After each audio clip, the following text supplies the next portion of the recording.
Selamlar dostlar, kanalıma sefalar getirdiniz. Ben Devran Yılmaz, kitabımın adıyla Sinelyin. Orta Dünya oyunlarını Türkçeleştirme projelerimden biri olan Lego Hobbit oyunundan sizlere bir tanıtım olması için bu videoyu çekiyorum. Bu projenin üzerinde yaklaşık 2 yıldır uğraşıyorum. Oyunun metinlerinin tümünü Türkçe ve Orta Dünya'ya uygun üslupta çevirdim. Çevirileri yaparken kitaba uygun olmasına dikkat ettim. Oyuna Türkçe karakter desteği kazandırdım. Türkçe dublaj da ekleyerek oyunu tamamen Türkçe yaptım. Bu oyun Tolkien'in Hobbit kitabından çekilen 2012'de çıkan Beklenmedik Yolculuk ve 2013'te çıkan Smaug'un Çorak Toprakları filmlerini içermektedir. Kitabın son kısmı olan ve 2014'te çıkan Beş Ordu'nun Savaşı filmini ise maalesef içermiyor. Bu bölüm yapımcılar arasında kalan anlaşmazlıktan dolayı DLC olarak eklenmesi planlanırken iptal olmuştu. Oyundaki film ile beraber ilerleyen sahneler ise orijinal karakterlerin sesi filmlerin orijinal dublaj seslerinden alınarak ve yapay zeka ses modelleme sistemleri kullanılarak montajlanmıştır. Oyunda bize görev veren ya da yanından geçtiğimizde konuşan NPC karakterlerin sesleri ise gönüllü seslendirme yapan arkadaşlarımızın katkısıyla Türkçe olarak yeniden seslendirildi. Hepsine bu değerli katkıları için teşekkür ederim. Şimdi sizlere iyi seyirler dilerim.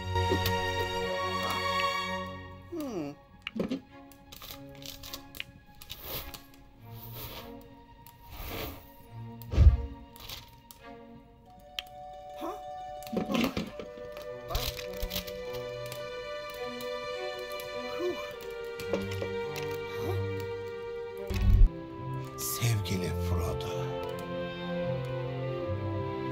bir keresinde maceralarımla ilgili her şeyi anlatıp anlatmadığımı sormuştun bana. Çok uzun zaman önce başladı. Çok uzaklarda doğu ülkede. Orada Dale adında bir şehir vardı. Huzur ve refah içindeydi. Bunun nedeni şehrin Orta Dünya'daki en büyük krallığın girişinde yer almasıydı. Erebor. Dağaltı kralı, yüce hükümdarların en yücesi Trón'un kalesiydi.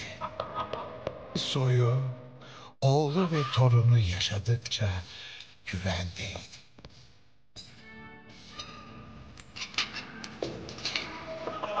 Herkesin ona bağlılık yemin etmesi gerektiğini düşünmeye başladı.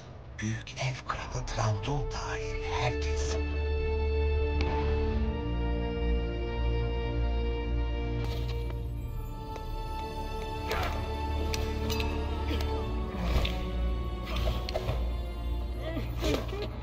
Ah Frodo, Erebor.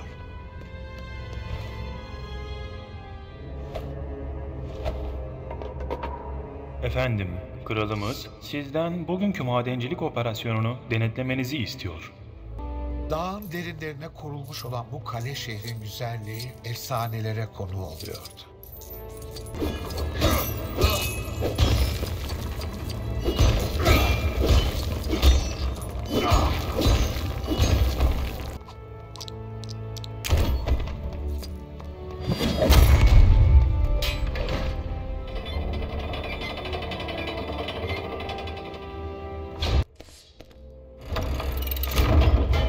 Zenginliğinin kaynağı yer altında gizliydi. Kayalardan sökülen değerli taşlar ve taşların içinde nehirler gibi parlayan altın damarlar vardı.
Cücelerin becerileri eşsizdi.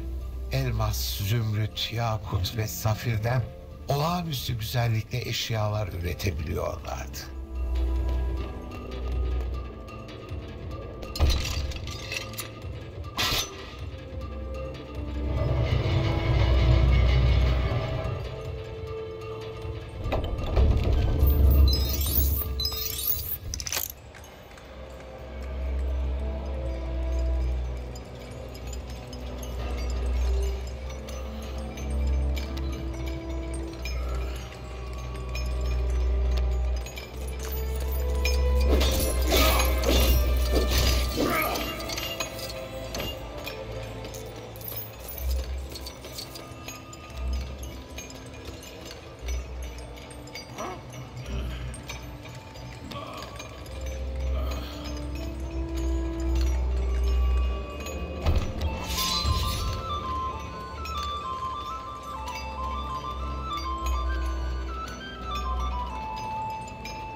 Dağın derinliklerine, karanlıklara kazmaya başladılar.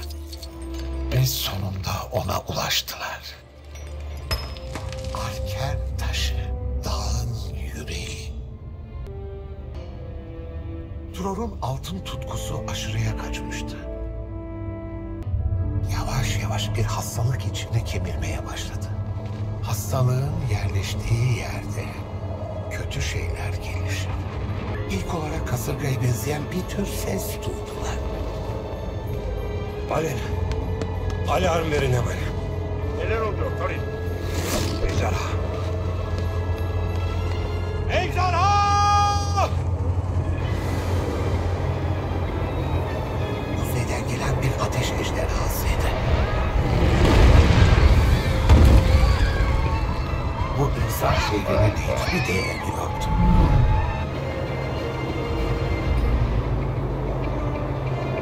Çünkü ejderhaların altına karşı ilahi ve amansız bir tutkusu vardı.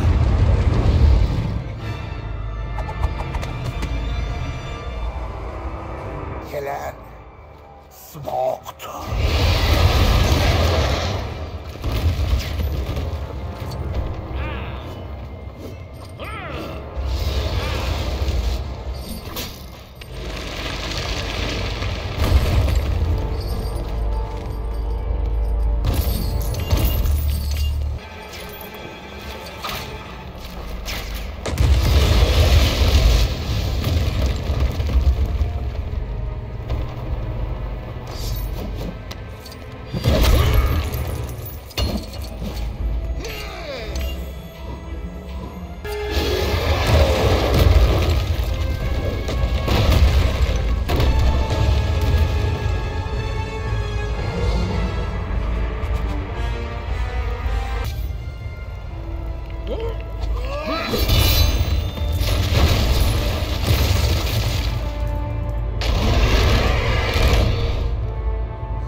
O gün gökten acımasız ölüm yağdı.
krallığını riske etmemek için ejderhayla savaşmadı.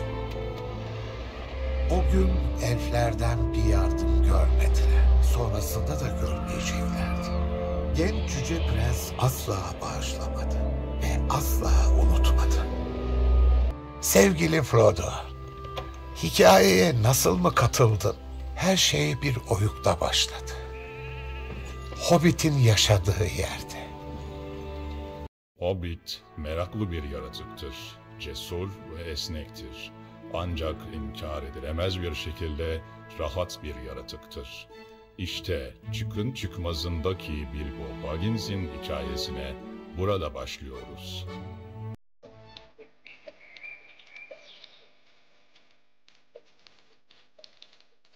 Bir şey diyeyim mi amca? İnsanların kafasında soru işaretleri var. Öyle mi? Kimilerine göre tuhafsın. Tuhaf mı? Ha. Ben de artık eski genç Hobbit değilim.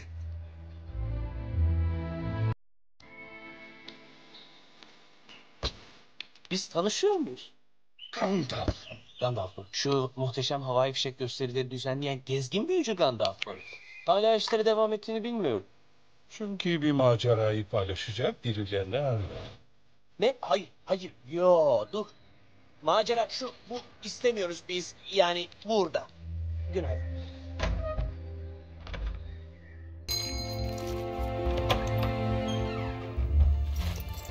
Leon, hizmetinizdeyim. Bilbo Baggins, hizmetinizdeyim. Biz tanışıyor muyuz? Hayır. Ne tarafa delikanlı? Bu taraftan. O tarafta olan şey ne? Yemek.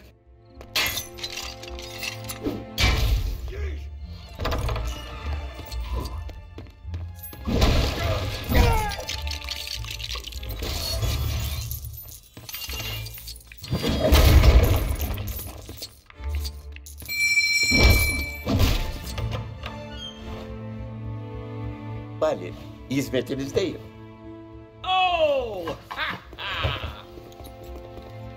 İyi akşamlar kardeşim.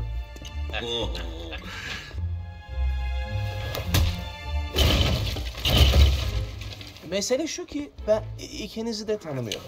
Doğru. Yani hiç tanımıyorum. Kimse sığmaz. Herkes mi? Daha kaç kişi var ki böyle?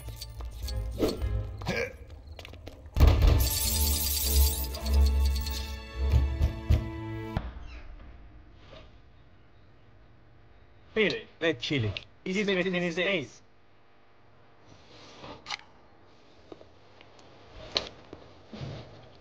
Şunlara dikkat et. Daha yeni bileydim. Burası güzelmiş. Vay duvarın. Yemek olacak dedi. Hem de bol şey. Dedi mi? Ne dedi? Kim dedi?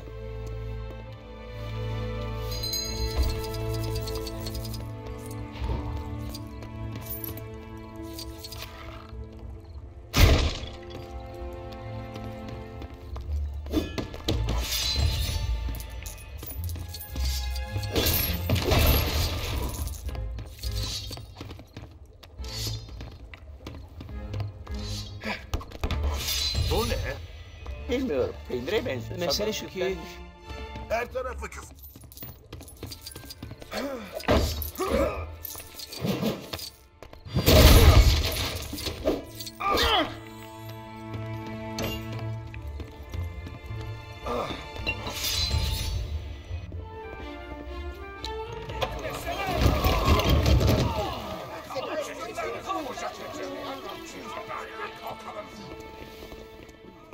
Gandalf.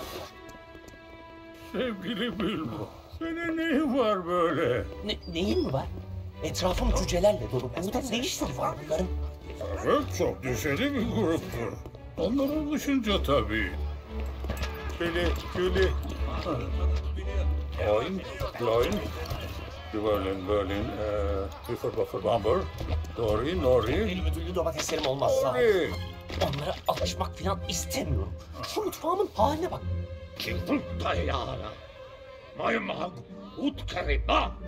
Evet, çok doğru söylüyorsun Buffer. Görünüşe göre bir cüce eksik durumda.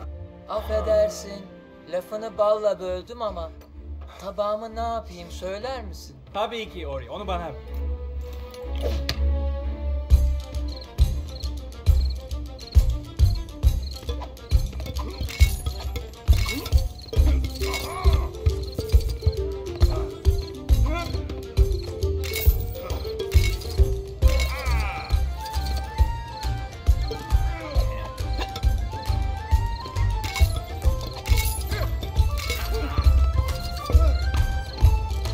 Onlar annemin batı dirhem çömlekleri. Hepsi de en az 100 yıllık.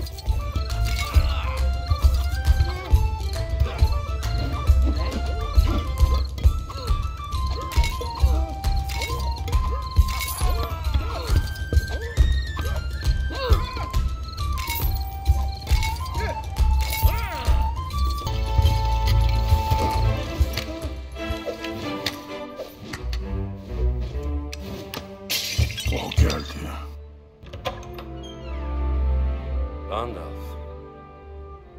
Bilbo Baggins, izninle seni grubumuzun lideriyle tanıştırmak isterim. Karın neşe kalktı. Evet.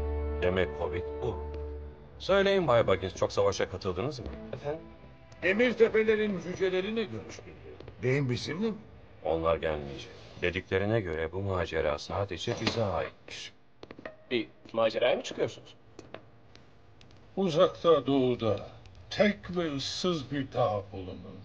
Yalnız da kadim kuşlar Erebor'a döndüğü zaman canavarın hükümdarlığı sona erecek.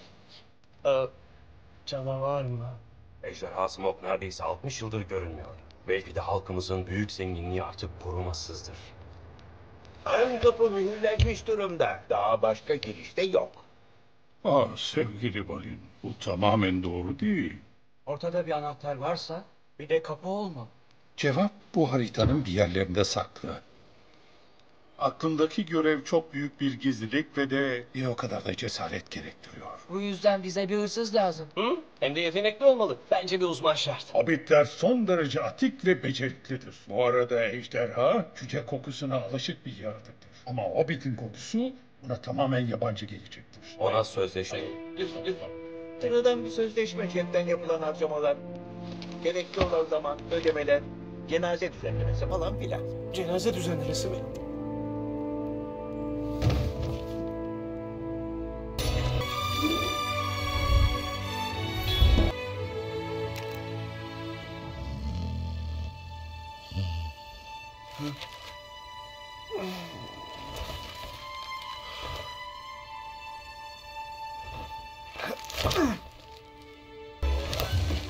Bir maceraya çıkıyorum. Canım arkadaşım, senden bir saniye bile kuşku duymadım.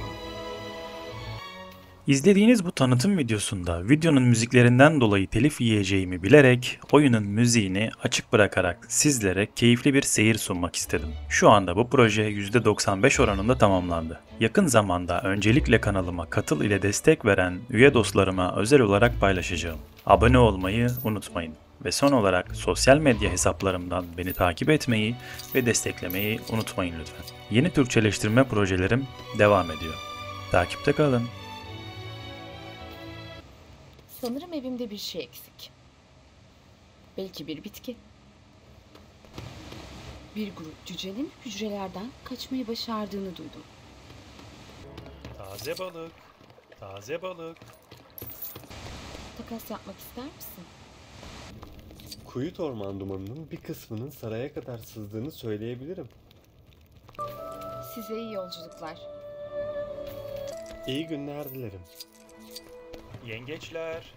Bütün taze yengeçlerimiz burada. Yine tekneden düştüm. Kulaklarımdan balık çıkıyor.